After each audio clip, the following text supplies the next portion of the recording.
যারা আগে আমাদের সঙ্গেই ছিল 1991 সালে ছিল না, কিন্তু না আমাদের সঙ্গে ছিল না, আমাদের সঙ্গে আসছে 2001 সালে।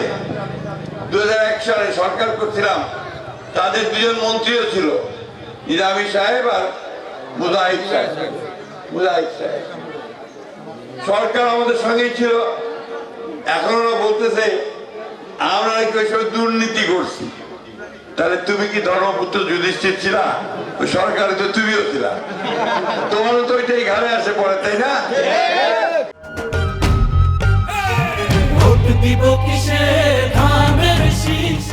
তাদের দুর্নীতির ভাগ তো তোমাকেও নিতে হবে কিনা বলেন?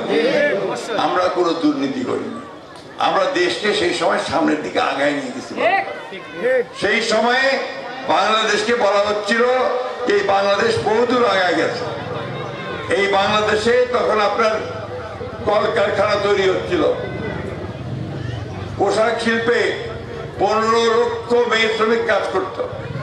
আমাদের ওই সময়ে মেয়েরা ক্লাস 12 পর্যন্ত অবৈতনিক লেখাপড়ার সুযোগ পেয়েছিল, অর্থাৎ মেয়েদেরকে ক্লাস 12 পর্যন্ত বেতন দিতে হতো না।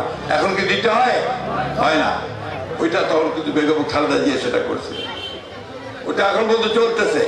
যার ফলে আমাদের মেয়েরা এখন উচ্চ শিক্ষায় যেতে পারতেছে, ভালো রেজাল্ট করতেছে এবং তারা ডাক্তার ইঞ্জিনিয়ার হওয়ার সুযোগ পাচ্ছে, তাই না?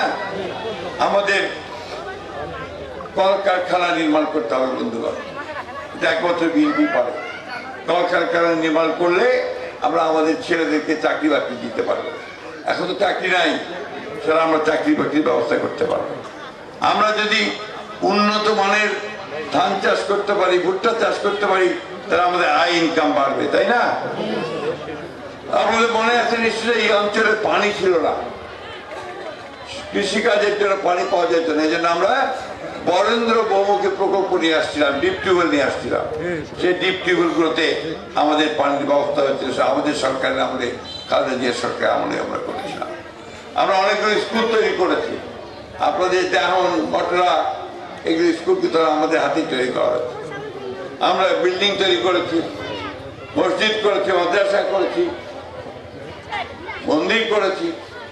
আল্লাহর হুকুমে যদি আমরা আপনাদের ভোটে এই আগামী 12 তারিখে যদি আমরা নির্বাচিত হতে পারি, তাহলে ইনশাআল্লাহ যে স্কুলের কথা আপনারা বললেন, এই স্কুলটা একটা ঐতিহাসিক স্কুল। এখানে গণতন্ত্রের জন্য আপনারা লড়াই করেছেন। এই স্কুল সবার আগে উন্নত হবে ইনশাআল্লাহ।